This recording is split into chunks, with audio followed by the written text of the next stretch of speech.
Big Sister Advice High School Edition. Sometimes change and growth has to happen. Cherish your youth and start the good habits now. Get familiar with the Common app. A lot of the time, you're more resilient than what you think you are.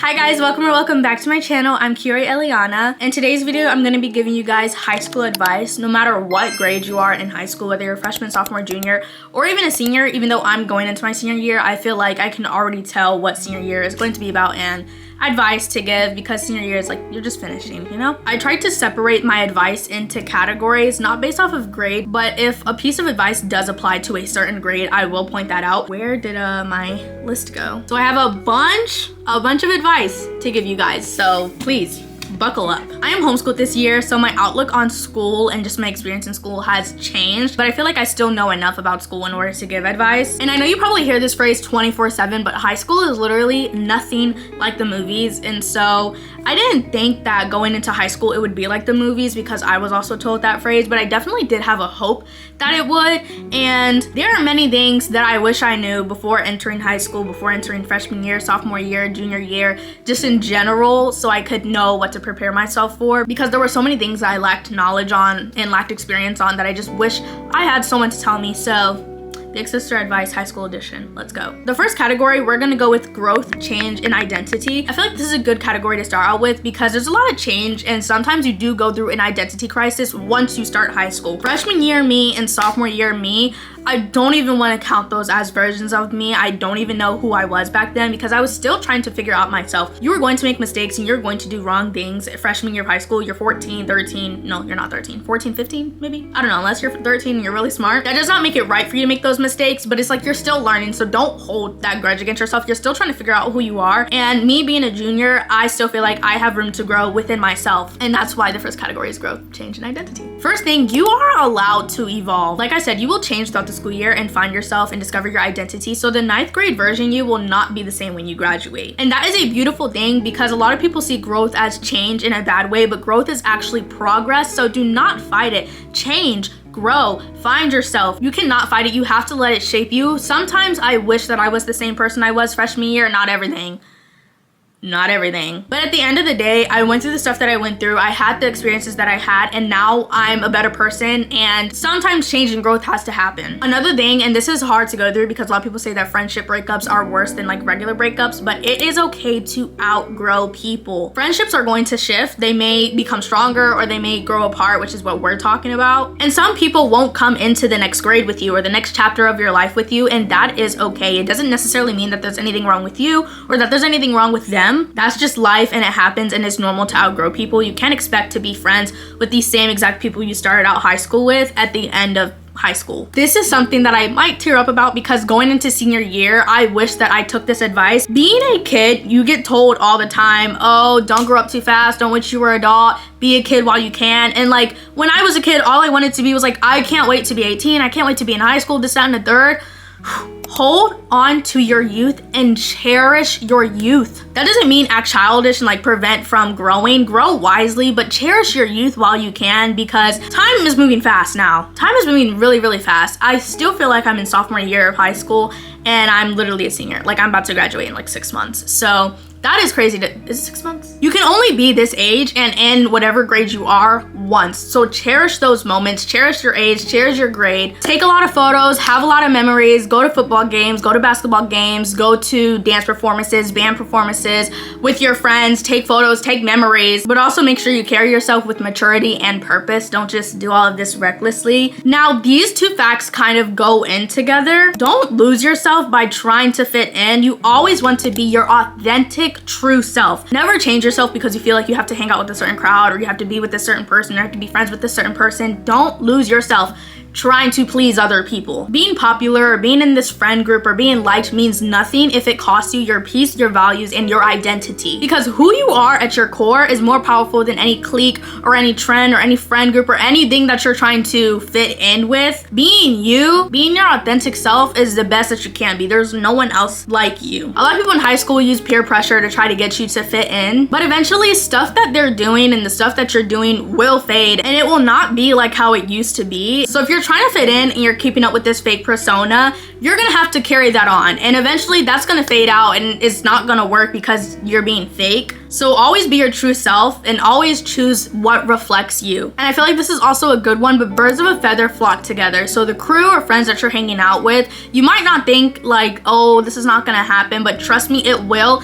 They influence how you act, how you talk, how you dress, how you think, literally everything. Sometimes you won't notice that happening. So choose your friends wisely as well. Birds of a feather really flock together. And I don't know if this is in here, so I'm just gonna say it now. I might repeat myself later on, but a smaller friend group is way better than a bigger one. I know from experience, I've seen it firsthand. Normally in the bigger friend groups, they all talk about each other to each other.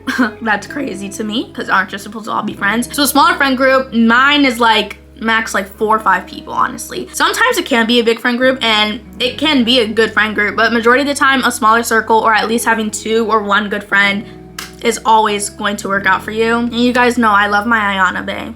I love Ayana so much. Oh, not my light just dying on me. And just having that one little small friend group or that one friend that you can just talk to, whether it's about school, especially when it comes to school, oh my goodness, is a blessing to have, because the amount of times that I've gone to Ayana about school advice, or she's come to me about school advice, or we cried over school together in the school freaking bathrooms, you guys do not understand. Having that one good friend or a smaller group is also so much more better to keep up with than a bigger friend group. Also, be yourself while building friendships. People are drawn to authenticity, and if you're being yourself and people don't want to be friends with you, they were undeserving of your attention or your friendship in the beginning. My next thing is to believe in yourself fully. There are so many times where I've been discouraged, or I wouldn't say that I like make myself feel like I'm dumber than I actually am, but I'll tell myself I don't know if I can do this, and then I go and do it and we're good. For example, my AP test scores, hello. And then also, not to mention, all my grades this year, my dual enrollment classes, I passed all of those. I was really scared. You have to believe in yourself. Your mind is the strongest thing. If you're telling yourself, I can't do this and the third, you're not gonna be able to. Your mind is your biggest battle. You have to believe in yourself. No matter what grade you're in, and even if you feel behind for the grade that you're in, like, oh, everyone's doing this and I'm not, you have to trust that you are capable of doing whatever everyone else is doing or whatever you want to accomplish. Because a lot of the time, you're more resilient, talented, and worthy than what you think you are. My last tip for this category is to forgive yourself often. No matter what grade you are, there are going to be mistakes and there are probably going to be regrets that you have. I don't really regret anything in my life because I feel like if I were to regret things in my life, I wouldn't be the person who I am today. But there are a bunch of situations that I had to forgive myself for. And I know that probably sounds weird, like, what do you mean forgive yourself? But it's honestly the exact same thing as someone else forgiving you. I mean, I know like they have to forgive you, but you can also forgive yourself because you will feel guilty over some things that you might do, and you just have to forgive yourself. You can't be hard on yourself. This is everyone's first time living. You will mess up. It is okay. Maybe you'll fall behind, or maybe you'll say or do the wrong thing. And that doesn't mean you're not growing. Actually, it means you are growing, especially when you can be mature enough to admit your mistakes and what you've done. So give yourself grace, because there are so many things that I've done freshman year, so many people that I've hurt, so many lies that I've told, just the overall way that I've acted, and I just have to push through that. Some people still hold that grudge against me, but it's like I'm not the same person I was back then, so it's also unfair if other people hold a grudge against you and you're not doing the same things you were back then. I mean, it's understandable if I was acting the exact same way freshman year me did now, but I'm not, and I've grown. And so you also have to realize that not everyone's gonna forgive you, but that's okay. Sorry, my counselor called and I had to deal with that.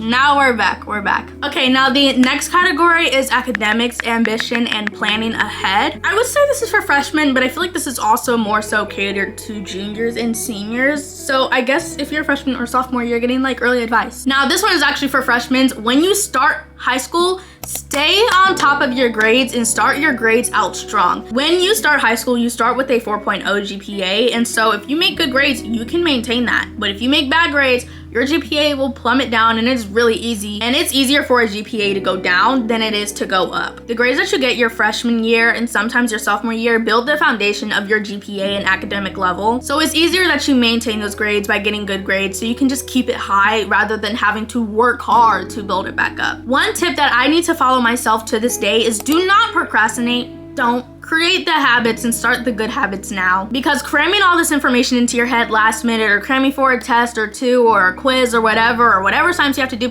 procrastinating and cramming for all of those, it's good for a little bit, but then after that, it creates a burnout and it's very, very exhausting, and it's a lot on your mental when you postpone so many tests that you have to study for, or quizzes, or assignments, or homework, or projects, and then last minute you just have a bunch of work for a bunch of different classes that you have to do. Not good. So set a routine that protects your peace and your performance, whether that's like 30 minutes after school I'll study and I'll do an hour of homework or whatever. I don't do that at all. See, this is the tip that I need to follow. Like I said earlier, how Ayana is kind of like the girl that I've gone through school with. Find an academic friend. I am filming a video. Find an academic friend or someone that you can study with, because having someone that motivates you in school makes a huge difference on both of your academic performances, and you want to have someone that's on the same level or a little bit higher when you know they're a little bit smarter than you. And that's why Ayana is. She's a little bit smaller than me. She's literally my motivation. Love that girl to death. Whether that's studying together or just checking in and asking for help on assignments or whatever, if you're in the same class or if you're not, it helps a lot. It makes a difference. It motivates you more. Now, this is for my sophomores. Someone had asked me a question, how do you prevent sophomore slump? You really can't, and sophomore slump is real, but you cannot let it take over. I wish that I was told that sophomore slump was a thing before sophomore year, because I was told I think in the middle of the summer going into sophomore year. It's such a huge burnout, and it's kind of like the first semester is good, but the second semester you really just want to graduate already. But you have to remember it's temporary, and you have to push through by remembering your goals and your ambitions and what you want to accomplish in life. And if you need help, get that help. Always put your mental first as well. Put your mental first, because sophomore year was the worst state mentally that I've been in, I think. Freshman year was bad too, but I think sophomore was it was horrible. I didn't want to wake up and go to school. I would miss the bus on purpose. I would stay in bed. I would skip school on purpose. The entire day I would just stay home, and it was not good. Now, this is more so for my juniors and seniors. This is dual enrollment in AP classes. If you are able to take challenging and rigorous classes, then do it, but only if you're mentally ready. They help with college credits if you have dual enrollment and AP. They also help with the college applications that your colleges look at. And then overall, they also help boost your GPA. I don't know if it's just me, but when you pass an AP or dual enrollment class, it gives you an extra little point on your GPA, so it boosts your GPA as well. And a lot of people always ask me, oh, are AP and dual enrollment classes hard?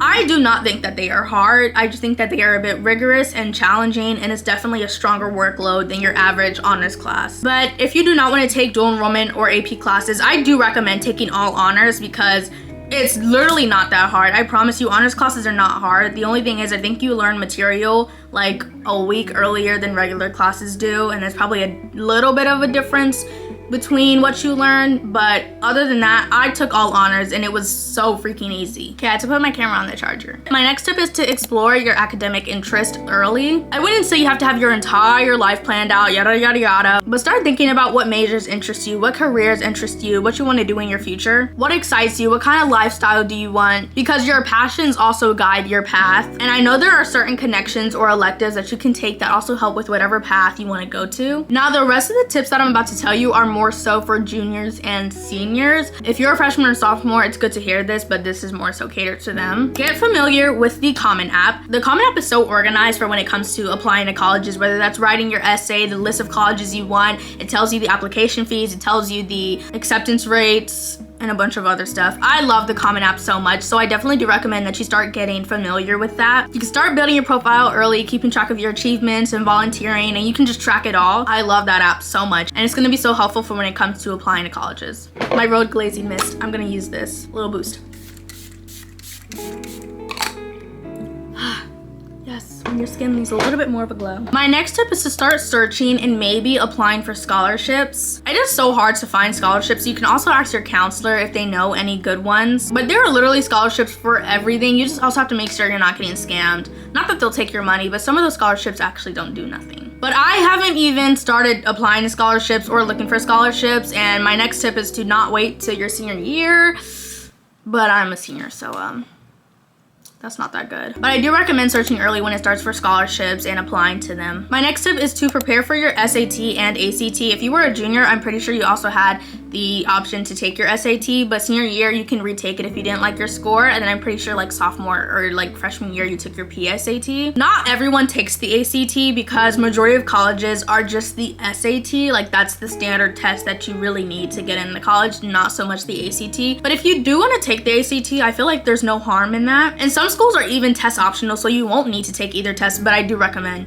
taking the SAT. Take the SAT. Even if you get a bad score, take it. Take it. Do not just be like, oh, school's test optional, I'm not gonna take it. Take that SAT. The ACT, take it if you want, take it if you don't. But if a school is not test optional, they will require SAT score. But a strong SAT score or an ACT score can boost your application even more. And I'm pretty sure depending on your scores, you can also get scholarships from your scores, if I'm not wrong. But I do recommend studying for it. I'm pretty sure on College Board, which is what I take my SAT and ACT through, they do have practice tests, like actual practice tests that you can take, and it's very similar to what is going to be on the actual test. This is another tip that I'm giving to you guys that I wish I would have followed, but work on your college essays before senior year hits. I've thought about what I want to write for my college essays, but I haven't started writing them. I do have like a couple months before I have to actually lock in, but the essays are normally personal and they take time to write, so don't just rush it. You want to have a good draft. You want to have a good final draft. Revise over it. I'm talking too fast. So start early so you're not overwhelmed later, because I am getting a bit overwhelmed with everything that I have to do scholarship and college wise.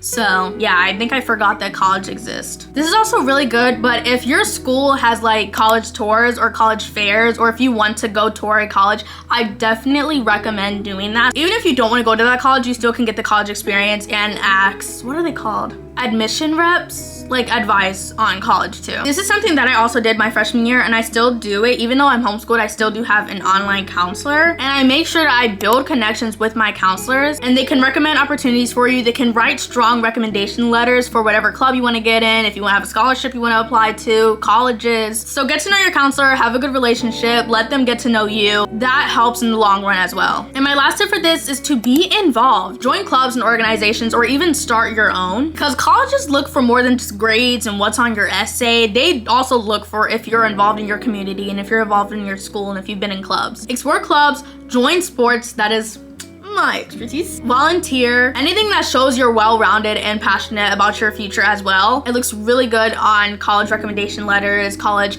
resumes, applications. Why did I say resume? I meant applications. My next category is mental health, self-care, and confidence. Entering high school is going to be a whole different ball game than before. Self-care is not a luxury anymore, it's a necessity. Managing your stress, getting sleep, eating well, self-care in general is not optional anymore. It is something that you actually have to set time aside and do, because not only are they critical to your success, they're critical to your freaking sanity. Oh my goodness, I was going insane freshman and sophomore year because I never set time aside for me. It was just school, all I was thinking about. All that consumed my thoughts. So always put your mental health first. I think I already said this. But no class or no grade or no person or no friend, no relationship is worth more than your peace and your well-being. And if you're overwhelmed, take breaks, talk to someone, let it out, and know that it is okay to cry. It is okay to cry. Even if you have to cry in school, I would be so overwhelmed in school some days where it's just like, I want to cry, but I can't. And then one day I just cried because I was just too overwhelmed, and it felt so good too. But there will come a time where it feels like sometimes everything is too much and you're very overwhelmed and it's too much going on, and you have to be vulnerable. Being vulnerable is not a weakness, it is a strength. And you do not have to be strong all the time or be perfect all the time or have everything planned all the time. So don't be afraid to put your mental first.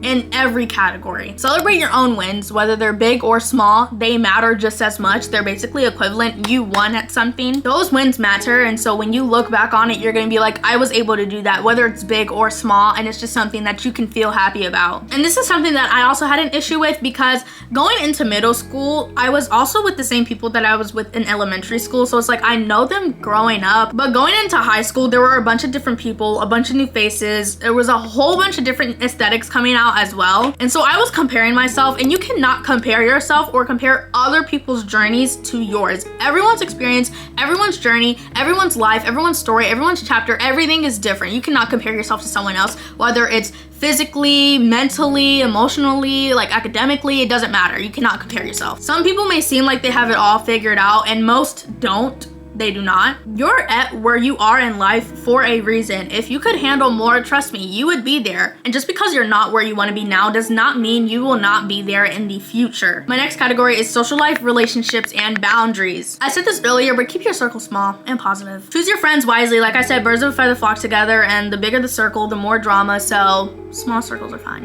And speaking of drama, stay out of high school drama. Stay out of it.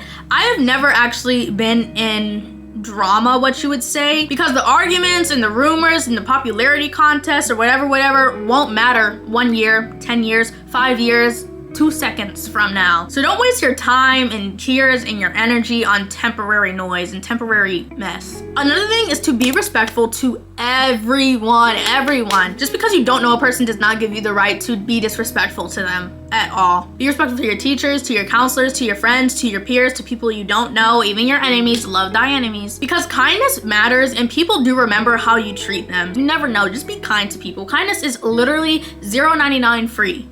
Free 99. I said this earlier, but go to school events and make memories. Go to pep rallies, go to dances, dress up for Spirit Week. I love Spirit Week because sooner or later, you're gonna wish that you did all those things that you never did. And you're gonna be like, dang, I wish I documented that, or I wish I did that. Just do it. You don't wanna miss out. I mean, it can give you a little bit of FOMO. I'm not really the type of person to get FOMO. I really don't care what other people are doing. If I don't wanna do something, I'm not gonna do it. If I wanna do it, I'm gonna do it. This is advice that I also wish I would have given my freshman year self. But do not go into high school with dating someone being your biggest goal or what you want to achieve. You're there to learn. Yes, you're there to make friends and maybe kiki and haha with a little boy or girl, but don't go into high school being like, yes, I'm scoping out the scenery, I want to date that person. Going into high school dating should not be your number one thing up here. If anything, your friendships and your self-growth should come first. Relationships may come or they may go, but do not let that define your entire high school experience. And if anything, I don't even recommend dating in high school. I know that's pretty ironic being what I've been through. And there are a lot of people that do become high school sweethearts.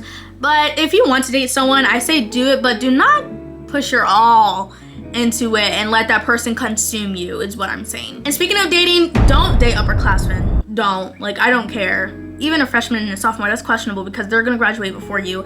I like to say date within your grade. Also, the emotional and maturity gap is bigger than it may seem. So protect your heart and your peace. If all your other friends are dating upperclassmen or just dating in general, you're not missing out by choosing yourself. And my last tip, I feel like depending on your area, you probably can or can't work, but start saving your money when it comes to prom or homecoming or senior events or just like games or whatever you wanna go to. So you have money to not only experience those things, but for other things that you may want. And I don't know if it was me, but when I was younger, I wanted all this like fancy school supplies, but like I didn't have any money, so my mom would be like, no, you're getting what I'm getting you. But also, if you have your own money, you can buy your own school supplies. So if you want that fancy glittery pencil with the little pom-pom on the end, you can have it. You'll thank yourself later. So get used to budgeting, saving, and use it wisely, because I also feel like a lot of schools don't really teach you about how to spend your money wisely, how to save your money, taxes, and all that. So try to also educate yourself on that too. Now, my last category is faith, values, and grounding yourself. This is more so for my religious people, so if you're not too religious, then I guess you could take this advice, but I'm not trying to force my religion on you. But always rely on God for both your highs and your lows. Pray to him when you succeed in something. Pray to him when you're not succeeding in something. If you want it, talk to him. School can be stressful. People can be unkind. Plans may fall apart. It might get overwhelming. But God always remains steady in your life, so you have to lean on him. You have to lean on your faith. You have to lean on his understanding, his trust, and just rely on him for that strength and clarity and trust throughout high school. My next tip, and this is something that I struggle with because I've literally been this way since like 6th grade. The minute 6th grade hit, I was like, I need to do this. I need to go to this college. I need to have everything planned out. You do not have to have everything figured out. You don't have to have your whole life planned ahead of you. I mean, you can if you want. I'm like that. I have my whole life planned ahead of me, but not because I feel like I have to. I just think it's fun to like know what I want to do and know what I want in life. But if you're stressed out about that, like, oh, I don't know what I want to do in this. I don't know what I want to go to college in this for. I don't know what I want to major in. You do not have to have everything figured out. It is okay. And not knowing your path yet does not make you lost, because you also grow and change as you get older and as your grades progress. A lot of people, they'll be like 20 and they'll major in something, and then they'll be 25 and be like, actually, I wish I would have never majored in that. I wish I would have majored in this instead, because also your interests and your passions may change too. And you just have to trust that the pieces of your puzzle will fall into place with time and with prayer and with purpose. Don't stress not having everything figured out. At the end of the day, you will be okay, and there will be something good waiting for you on the other end of all of this. Now, my last and final tip for this video is to find balance in everything. Whether it's school, your social life, your friendships, your relationships, yourself, quiet time, balancing everything and having a routine. I'm not saying you have to be like a robot and do everything and have your entire life planned out and follow this like that, but just finding a routine and finding balance will keep you centered, because you can protect your peace while still experiencing and pushing towards your goals and ambitions in life. Yeah, basically all the questions you guys asked, I already answered in an advice form. So I hope this video helped no matter what grade in high school you are, whether you're a freshman, sophomore, junior, or you're about to finish like me and you're a senior, class of 2026. Let's go. And I'm so excited to see how we all blossom this school year, no matter where we are. I love you guys so much. God bless, and peace out, Girl Scouts.